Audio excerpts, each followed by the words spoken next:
Good evening, Scottish literature. How you doing? It is my absolute pleasure to be the person who is welcoming you to the first in-person New Writers Award in 3 years. We're not on Zoom.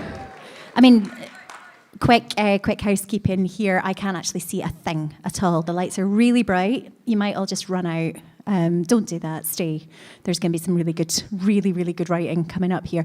Actually, on that point, we discovered when we were sound checking earlier that the noise really travels to the people up on the stage. So the point of this evening is to celebrate some amazing new writing talent. We've got 10 brilliant writers for you. Keep your mouth shut while they're talking, okay? Thank you. Yeah, that was very rude. My name's Kirstin Innes. It's particularly lovely for me to be here tonight because I was actually in the first group of ever of New Writers awardees in 2008, 2009.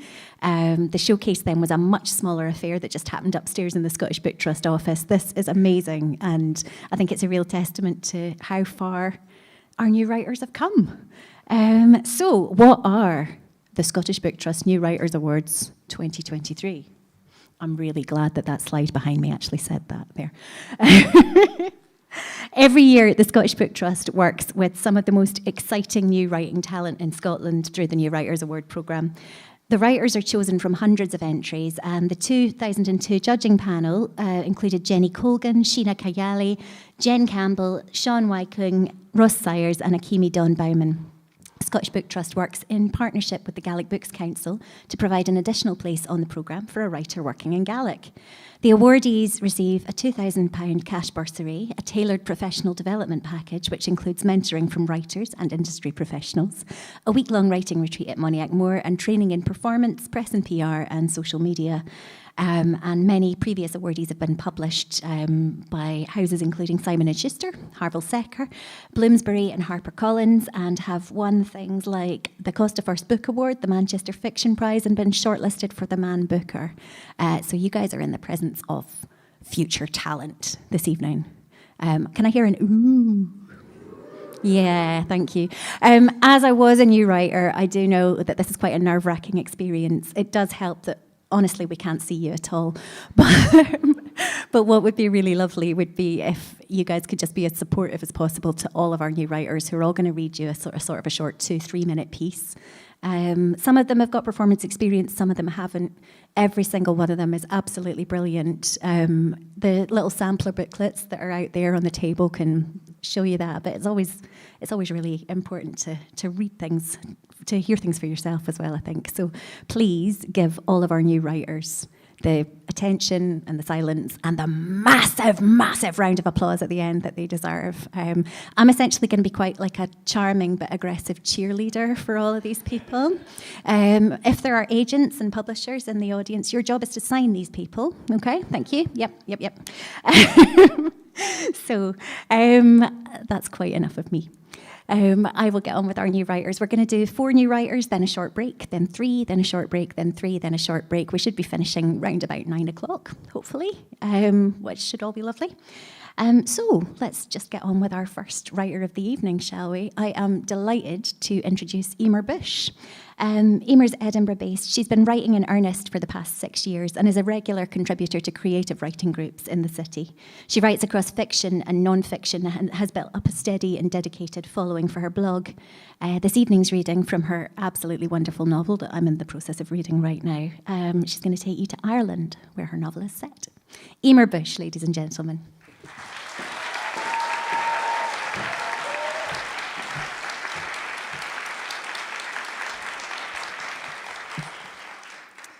Thank you, Kirstin. Yeah, as Kirstin said, Emer Bush, I'm going to read from my novel, One More Day to Stay. It tells the story of the friendship of 3 women in Ireland over 4 decades. In this extract, you're going to get a little insight into Teresa's life, in particular, a little moment just before she goes for her first ever counselling session in Dublin. Having imagined sleek consulting rooms somewhere in Ballsbridge, Teresa was disappointed to find the counsellor was based on Fenian Street. The name alone was off-putting. She found it hard to say aloud. Divorced from any historical context, the word stung her mouth as being one of the worst slurs that had been hurled at her in her youth. Fenian, Taig, Papish. As a child, her mother had told her not to react if she was ever called any of them. Her watch said 5 to 6. Fenian Street was a 2-minute walk around the corner. She decided not to drink what remained in her glass, and she felt her legs wobble as she stood. The door was answered so promptly that she could still feel the vibrations of the brass knocker ringing through her bones as he greeted her. Older than she expected, he looked at her suspiciously, as though she might be collecting for the St. Vincent de Paul. His face was under attack from all sides by densely overgrown hair and an impenetrable beard. All she could see were eyes and a nose peeping out from the wilderness. A pair of reading glasses was pushed up into his black hair, startling in its contrast with a riotous silver beard, which made her think she needed to buy new scouring pads for the kitchen. Her stomach turned as she wondered if he ever combed that beard. "Are you early?" He looked at his wrist, on which there was no watch. "I don't think so," said Teresa. Unless by a minute or two," she added, hoping she didn't sound discourteous. "Come in anyway." His words sounded begrudging, but not unfriendly. "My study doubles as a therapy room. Follow me through." He walked unevenly down the hall as though he'd a bad hip, shoes clicking on the parquet floor. The place smelt of fresh wood polish, and the panelled walls drank in what little light there was. He stopped briefly to knock upon the face of a barometer. "Ah," he said, peering at it, then hobbled on before entering the last door but one. Teresa followed, standing in the carpet in the centre of the room, adrift like a maroon sailor on an enormous oriental carpet, while he took a seat at a desk in the corner. "Bear with me, I'm in the flow, writing a book on Yeats.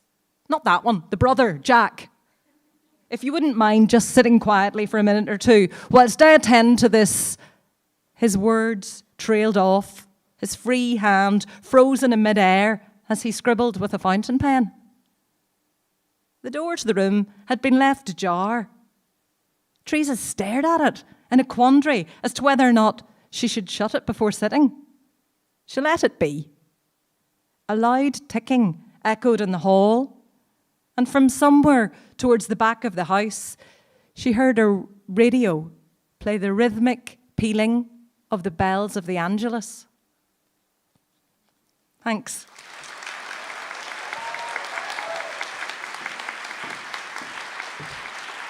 That was Emer Bush.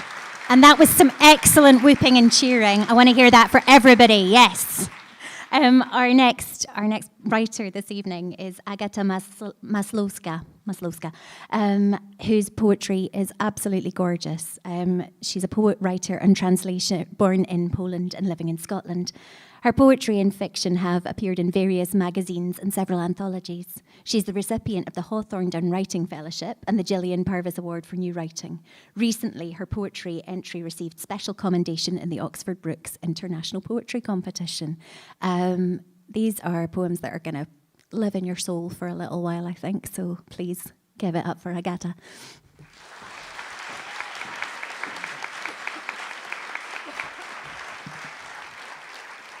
Thank you, Kirstin.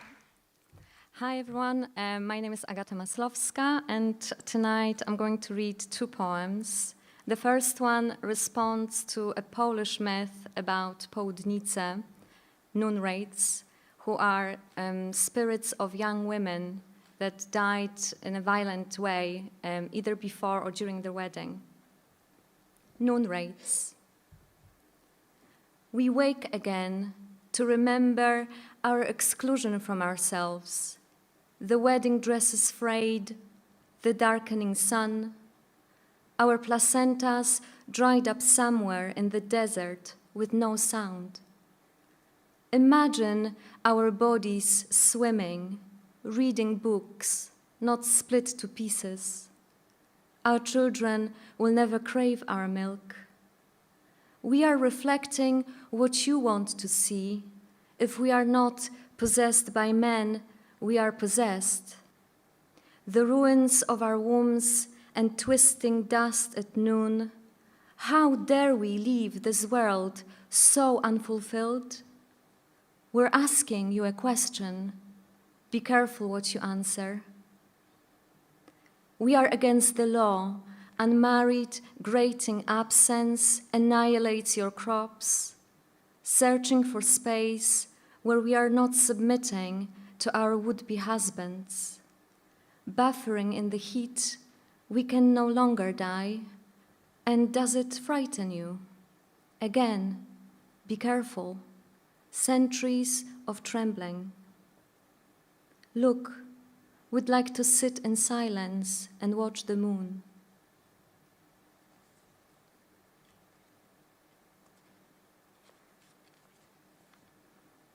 This next poem responds to Etel Adnan's line, "Time is my country, fog is my land." Time is my country, fog is my land. The hills on the horizon emerge like a foreign word. I look them up, tracing their shapes with my finger. Forest paths untie into an open land. Language speaks to itself, unties the word that binds the mind into submission.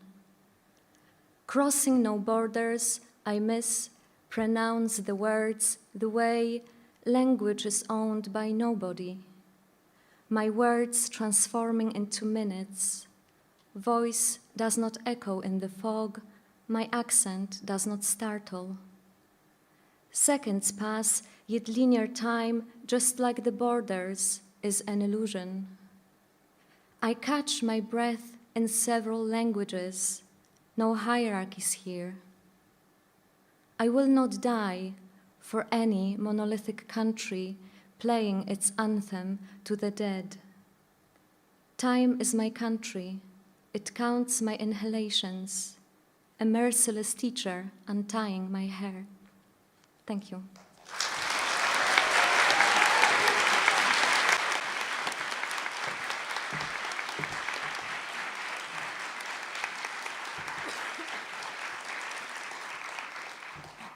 If you are going to tweet enthusiastically about this evening, if you're not going to tweet enthusiastically about this evening, don't bother it.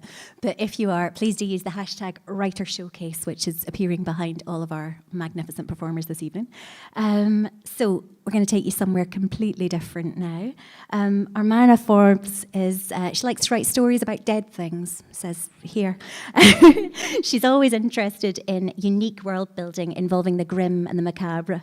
Her current project is a novel merging both her American roots and her new forever home, Scotland. So, Armarna Forbes.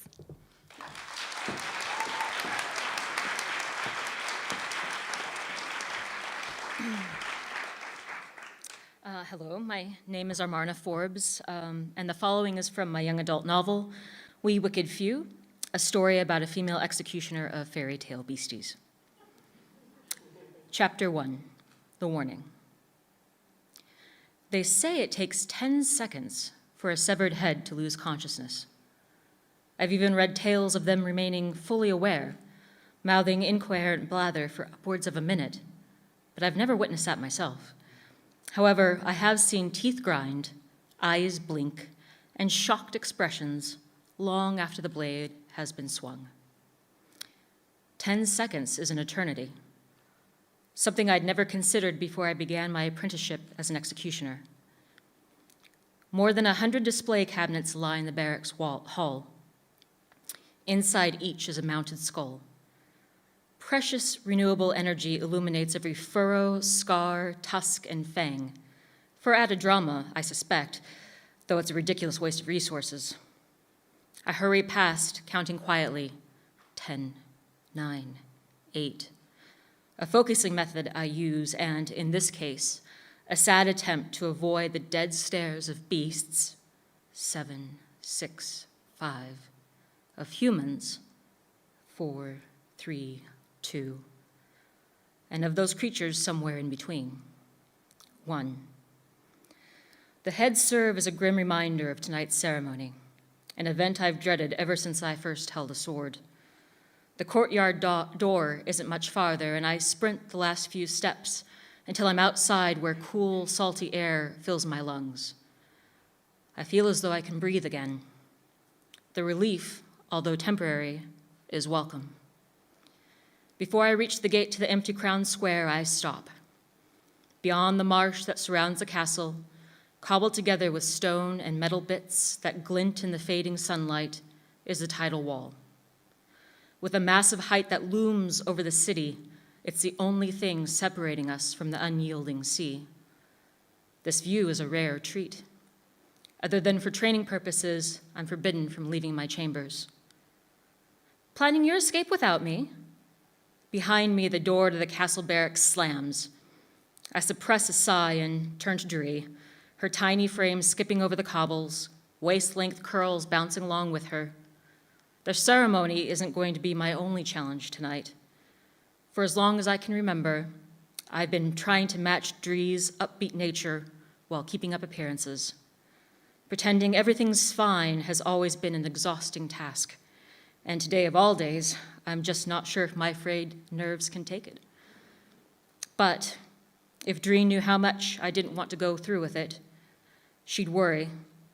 What kind of friend would I be if I let that happen? Thank you.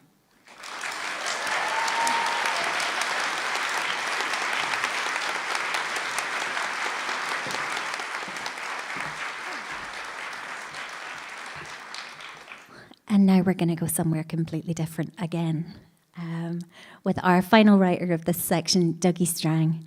Dougie writes regularly for Bella Caledonia, Dark Mountain, and other publications, contributing essays which mostly explore the relationship between nature and culture. An extract from his book in progress was included in the anthology Antlers of Water, edited by Kathleen Jamie, published by Canongate. I've read the section that he's going to read this evening, and it's one of those hairs on the back of your neck ones. So please give it up for Dougie Strang. Thanks, Kirstin. Hi, I'm Dougie Strang, and the extracts from my book, The Bone Cave, which is about a month-long walk in the North and West Highlands, during which I tracked a series of folktales and myths to the places that hold them. So the book is about stories and the ways that these stories are held in a landscape, as well as our own stories. It's also about the encounters I had with the more than human world, as you'll hear. And this extract is from fairly early on in the book. I'm in Assynt, and I'm camped in the cave from which the book takes its title. The stag knew I was there. He could smell me, but it didn't discourage him. He stood at the mouth of the cave and roared. I was inside the bell of his voice, the cave ringing with it. It was dark, but there was moon enough to mark the shadow of his antlers on the floor. And I could see the shapes of the hinds passing, hear their hooves drumming the path. The stag muttered, begrudging me, then strode off, following the hinds up towards the slopes of Breback. Earlier that day, the woman in the Land Rover had dropped me off at the foot of the glen, and I'd followed the path up to Craig nan Uv, the crag of the caves. All afternoon, I'd sat in front of the caves and watched the deer in the glen. Small groups of hinds, their heads bowed, young ones at their sides grazing the autumn grass. And to each group, a stag, lording it over them. The rutting season is called Amvuri in Gaelic, the roaring. The stags bulk up from summer, and a coarse ruff of hair bristles on their necks. They roll in soiling pools, coating themselves in thick black peat that is soaked with their own urine, and they chew on mosses and lichen until they smell rank. One stag I was watching with his hinds on the slope opposite the caves began to bellow as another stag approached, crossing a boundary. They hurled themselves at each other, the bone clack of their antlers sounding clean and dry like a gunshot in the glen. With brute strength, driving the intruder backwards, the dominant stag defended his estate. I didn't come here for the rut. In my month of walking, I only knew that I wanted to loosen boundaries rather than define them. That afternoon, sitting at the mouth of the cave, watching the deer in the glen as the day began to thin, Ullapool's bustle slipped from my mind and my body began to loosen, began to relax, as though I'd removed a coat that was too tight. Thank you.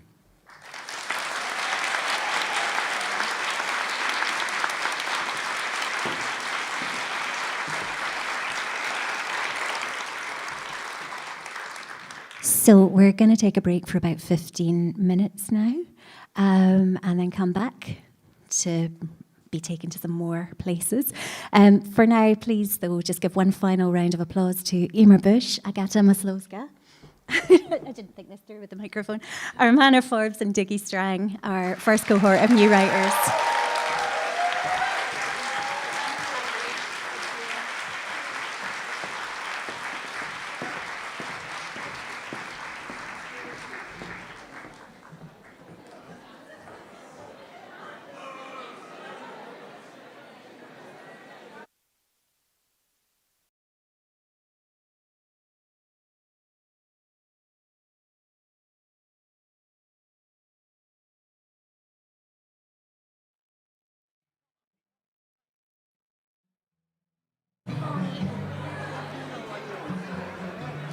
All right, guys. How are we feeling? Everybody had a chance to get a drink? Editors and agents feeling like you're going to sign some new writers to your lists? Because that is happening. 100% that's what you're here for. We've got a lot of variety in this second section. We're going to have some children's writing, some poetry and some fiction, and all of it is beautiful. So we're going to start off our second section with Lindsay Hurst. Lindsay is a children's picture book writer from Perth. She graduated from the Golden Egg Academy in 2021 and acquired her agent, Lucy Irvin, at Peters, Fraser and Dunlop soon afterwards, and her work is currently out on submission. You know what to do. Lindsay Hurst, ladies and gentlemen.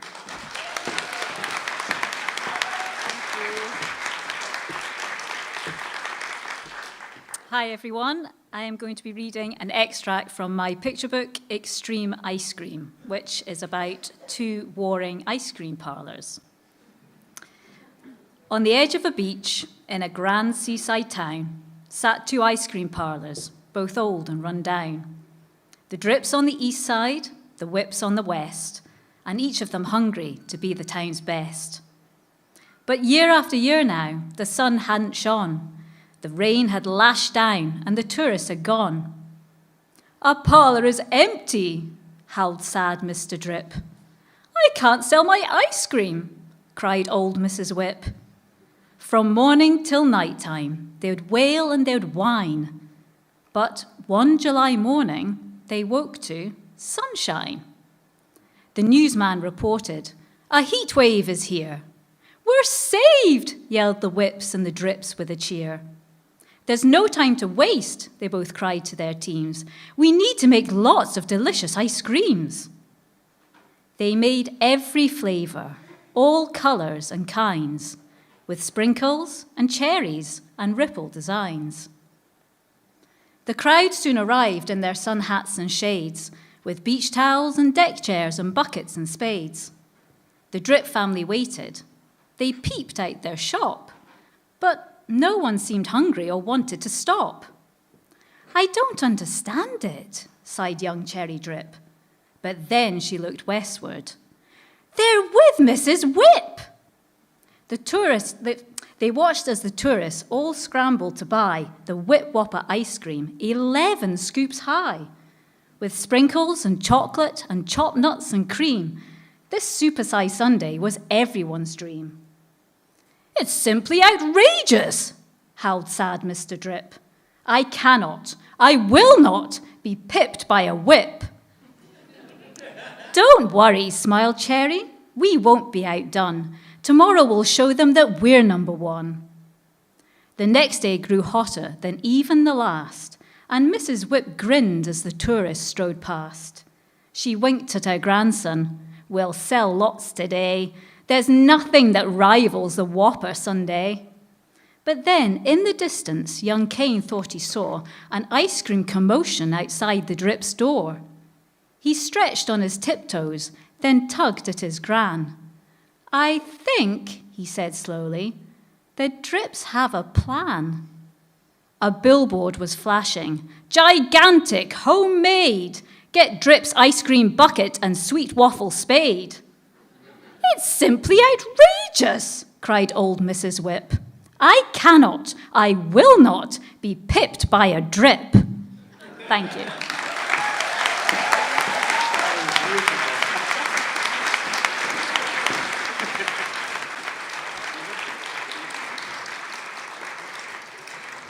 I really fancy an ice cream now.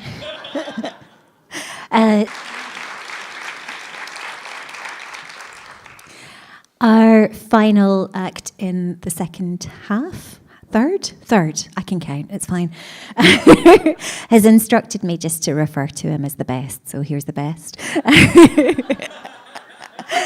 Firas Ibrahim was born in Syria and moved to Scotland in 2001. It was love at first sight with the people, the place and the culture. His first short story, Syrian Morning Coffee, was born in September 2020, and the positive feedback on his blog has been the push that he desperately needed. Writing has become a daily ritual. Firas Ibrahim.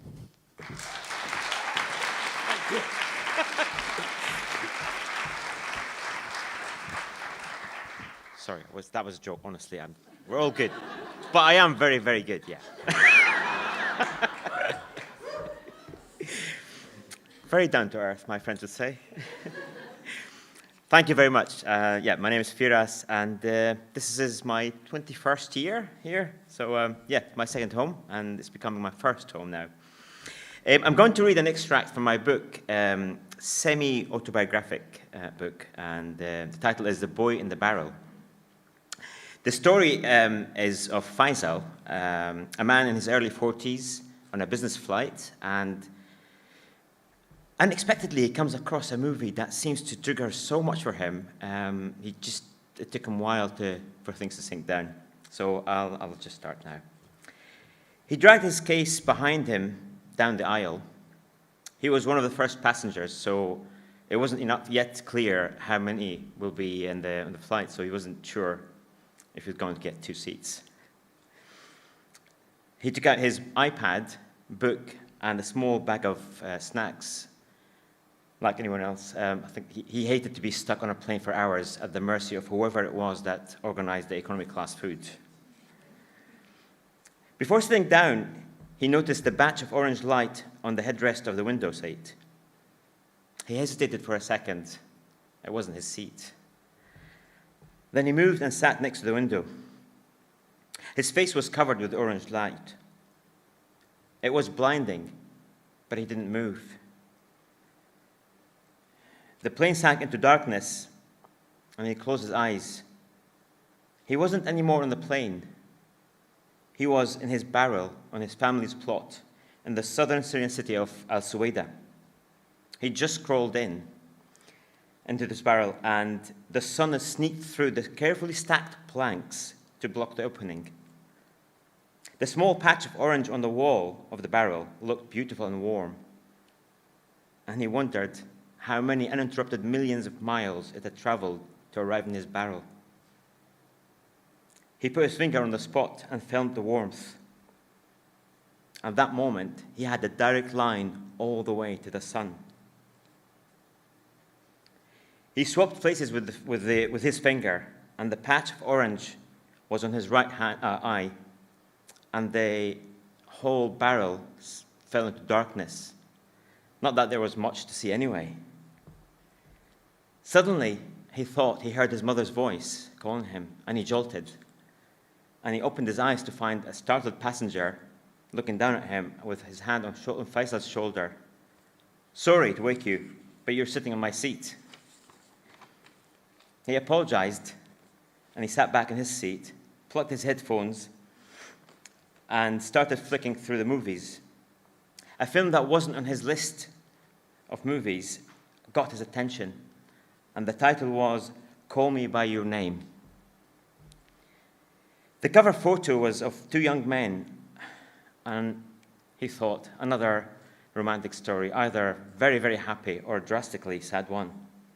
He flicked past it, and he started watching the movie that was on his list. A few minutes into that, he stopped. Something was nagging him, and he went back to the film with the strange title. He hovered on the play button, and then he decided to play the trailer, and he wasn't sure what attracted him to it: the characters, the music, or the setting. Something about that was very familiar, like a distant memory. Thank you.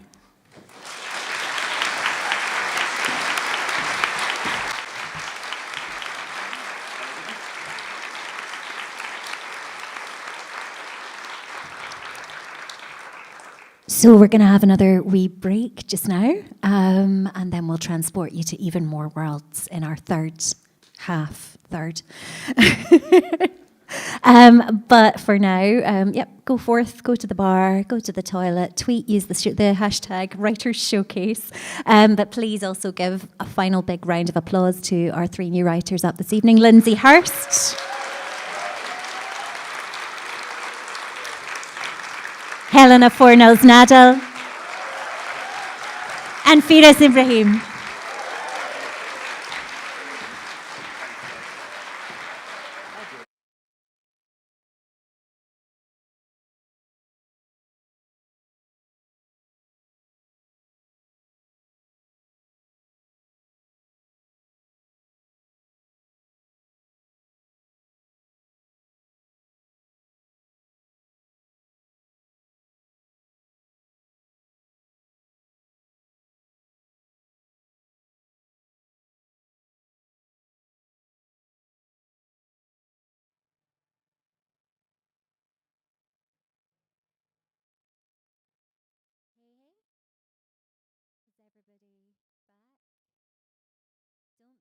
Best Jean Brodie on you talkers at the back there.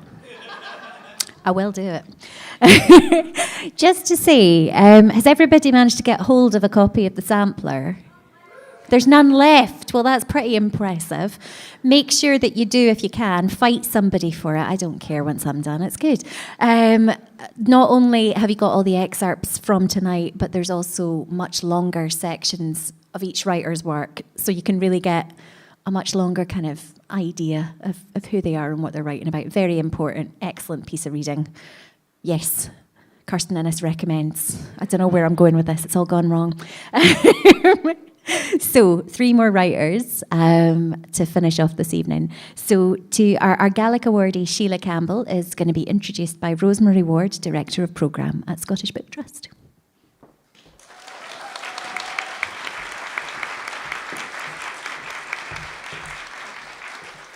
Thanks, Kirstin. Hello, Hulithinia, and my Bookbug colleagues will be delighted to know that I'm not going to break into the hello song from Bookbug in Gaelic, or in any other language for that matter. No, I'm not nearly drunk enough for that, I can assure you. Maybe later. Anyway, I have the privilege of introducing Sheila Campbell, our Gaelic new writer awardee in Gaelic, so bear with me. Sanna glasachu a Sheila Campbell, agus bí scríomh gléoirich fiction do chléin agus do Ginevich sa Gaelic. Ha dúis líchtrachas an bháb scríomh neoilsiste a seart do chléin bhuanachu, agus dúis líchtrachas ag gevant náisiant a rial. Ha scríomh gaiche eilsechu san Yiddish Northwards Now. Sheila Campbell is from Glasgow and writes fiction for adults and children in Gaelic. She has won a Gaelic Literature Award for the Best Unpublished Manuscript for Children and the Short Story Award at last year's Royal National Mode. Her work has appeared in Northwards Now magazine. Kudu fáilte bhlá is Sheila. Please welcome Sheila to the stage.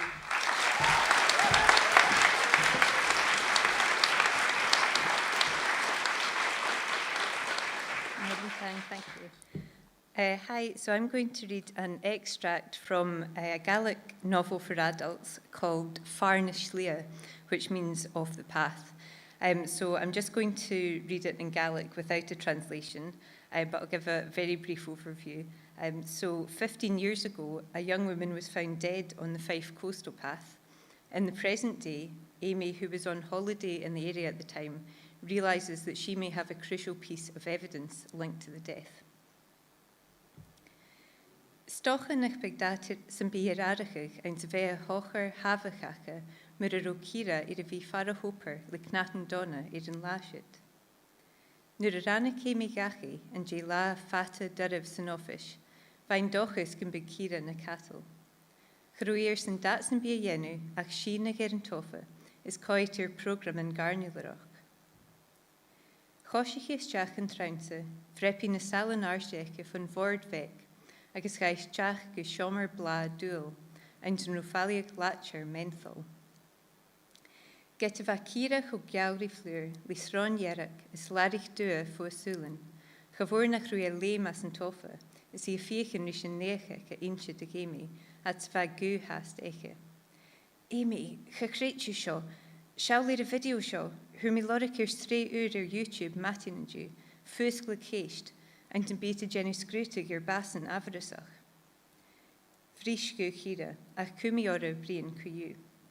Kilriven, schnaig, geburen go kretchen, druggichen, brastje, nie na California, Shalimi. Kerst, vermisuler, hurstemi, sie a fichen is voor der bilu en tofa skiplachig. Renkira fief gar a lapach van flatje, agus curí lav glúnémi nuair a thuirí a túh. Rénémi héin fiomh gar a ski, agus fui clúch computer chira. Bas an atje blahan, aparaiche. Chabata gus in de huki carsona va kira chu trochéle gata.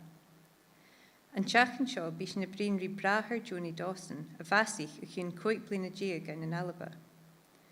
Van bora nach yn sgrin na sui ag bord mi chynnyf dynio og li falt buie. Ha Art Dawson colorin yn dw sy'n insigin mi yn Johnny, fjur, a chai a lorach rí tuf slí clatach FIFA, fasgur kilriven, a chyn coit blina diag. Hosi crí Amy bulag rutbek na blue. Fa Johnny fi an Alaba fat siachgan mis jachi chau, fain dúil cursa sauri enu ag olhaich yn eichin, agus fai cosiach slí clatach FIFA mis jachi gan a valavor. Fai ladach campiach dói an Kilriven, a charo jerifag ag na Polish gan draniki yn bala riaf. Hwyr na Polish lorach corp Johnny fo fresin rí tuv na slia. Fa havich brisje agus fai colach gan roi'r tuchim far na slia. Chai untachug leis a Polish gan ro Johnny drugach in a gal, dol chawl an yn storm agus tuchim far na slia. Charo chawlach Johnny riaf a cretchen grain mar shit a vasichi gata. Ha Art yn insigin je a fwy a vec bas Johnny a chawlach. Hoshi can borin nach gebrin art, a cha chula Amy faculele, fa fuim Art virich na clusen, agus fa drugger a gnoi dol churamach nu dol lak. Van jelif a van nisht in screen lochtje na hinshin, ni in fria ook, li brastje de shakich. Brastje anesach erichel, brastje nach lorcher en in bu numarikis en bi. Brastje a van nish shakich en impressa Amy. Brastje a fari fi eche on a huri lorachore is I a koshach slí chlatach FIFA fasgur kilriven ag jerig an ogvies davilis a kiher. Muntang.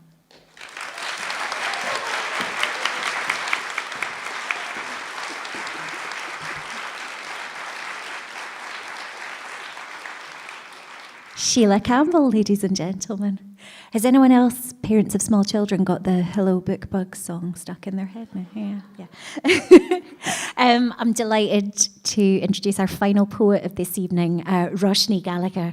Roshni is the co-winner of the Edwin Morgan Poetry Award 2022. Her work has appeared in a variety of literary journals, including Best Scottish Poems, Gutter and New Writing Scotland.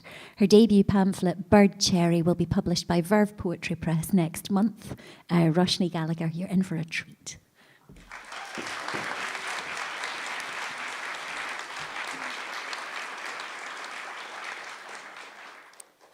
Thank you.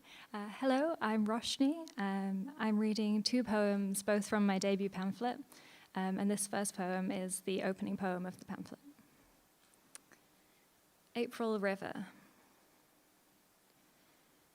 That morning I said too much. It felt like stumbling out into the garden at night and plunging right into the pond. Later, too much followed us out on the drive and out through the fields, followed whilst the heat made moons of our upturned faces, as the clouds dandelioned apart. I wanted to unloosen into the ice of the April River. I wanted to be a gill. The water was clear and cold and quiet, its depth a boulder against my belly, my eyes still sticky with pollen. In the river, I found every river I'd ever touched. Meadow sweet and wet trouser cuffs. I wanted to be cleansed like blooming silt, like water over rock. Instead, the river dappled and deepened its mirror, and I met myself unchanged. And my second poem. My granny dreams of Guyana. My granny looks at me and she sees herself. Her living room full of glasses, half drunk. Pictures of gods hang above the bed. She listens to a record, spinning out in another room, another house. The rant of rain on begonias, mangrove and wood slats, the parrots asleep. Things change. I try to pull quiet in to cover us. The walls sing. She looks at me and she sees herself. In the slant moon, the water, the waning bank. Thank you.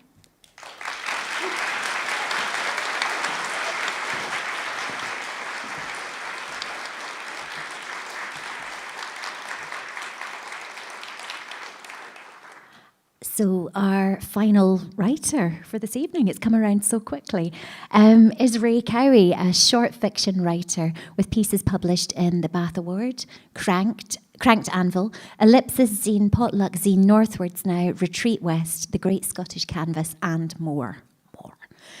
She's an active member of the Romantic Novelists Association New Writers Scheme and a winner of the prestigious RNA Elizabeth Gouge First Chapter Award. Ray Cowie.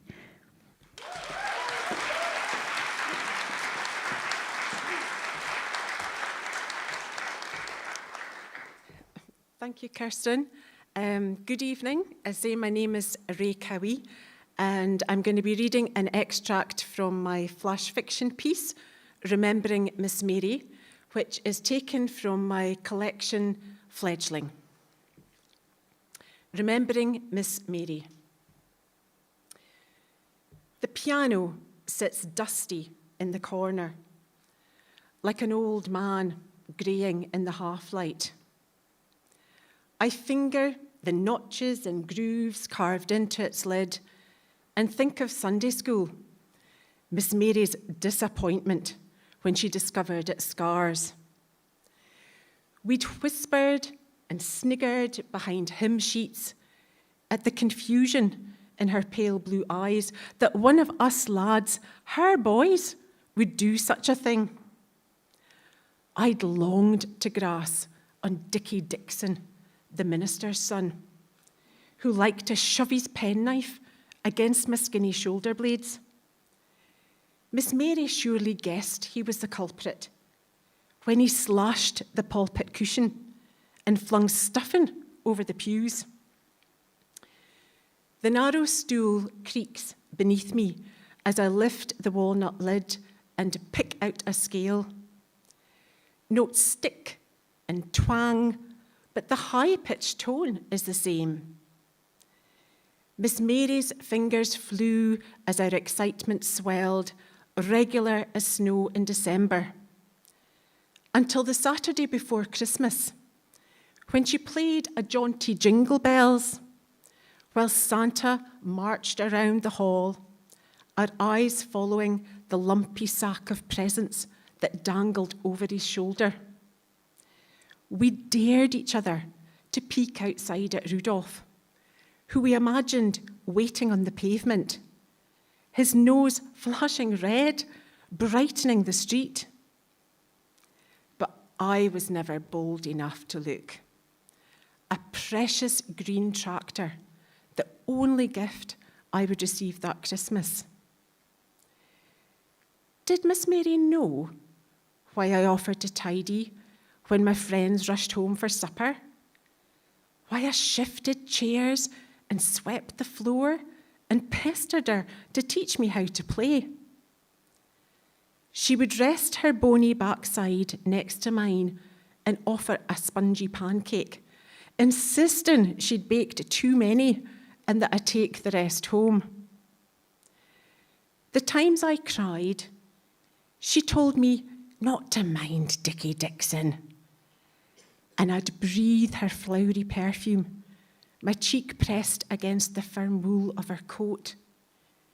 But too soon, she'd flick off the lights. The piano is to be smashed and hauled through the door for firewood.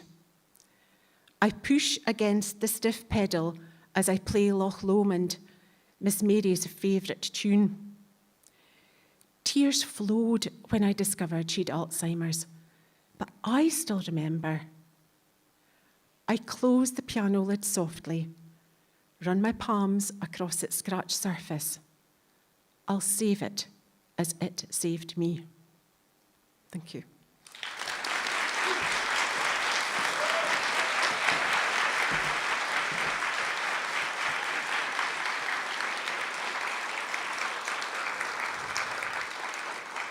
And that was Ray Cowie. That's us at almost an end. So before I welcome on, before I welcome on Lindsay Rogers to do the official Scottish Book Trust thanks, can we do one more round of applause for Sheila Campbell, Roshni Gallagher, and Ray Cowie.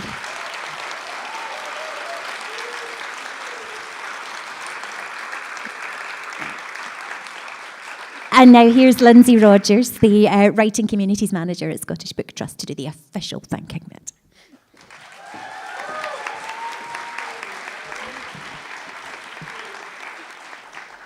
Hello, everyone.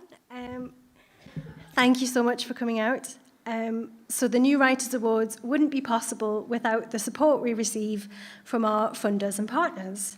So we'd like to take a moment to say a huge thank you to Creative Scotland for their regular financial support of the programme, the William Grant Foundation and Garfield Weston Foundation for funding the awards, the Gaelic Books Council for their valuable partnership, the Next Chapter Award donor and the Callan Gordon family for funding additional awards, Moniac Moore for hosting the Writers' Retreat, Society of Authors for membership and training opportunities, and our expert judging panels for making a very tough decision.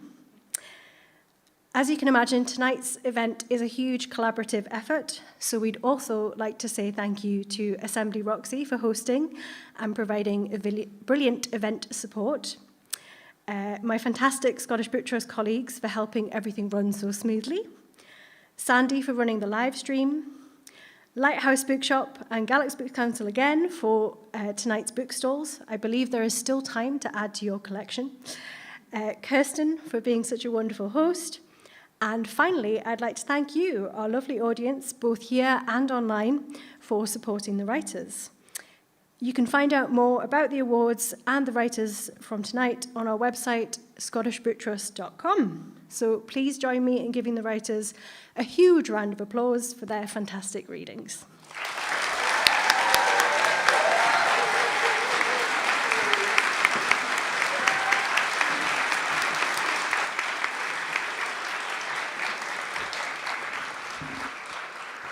Yeah, so that's it. Go forth, talk to our writers, tell them that you loved it. Do it, because you did. Very briefly, as a former new writer and a writer working in Scotland, I'm not claiming to speak for all the new writers or all the writers working in Scotland, but I would like to say a huge thank you to the Scottish Book Trust staff. I talk to people doing our line of work in other countries, and they do not have this sort of support. As a new writer, we are looked after all the way through. The support is total. As writers working in Scotland, we are so lucky to have this hardworking team of people. They didn't know I was going to say this, by the way, doing this. And so if everybody would like to give one more round of applause for the Scottish Book Trust staff, that would be great. Thank you.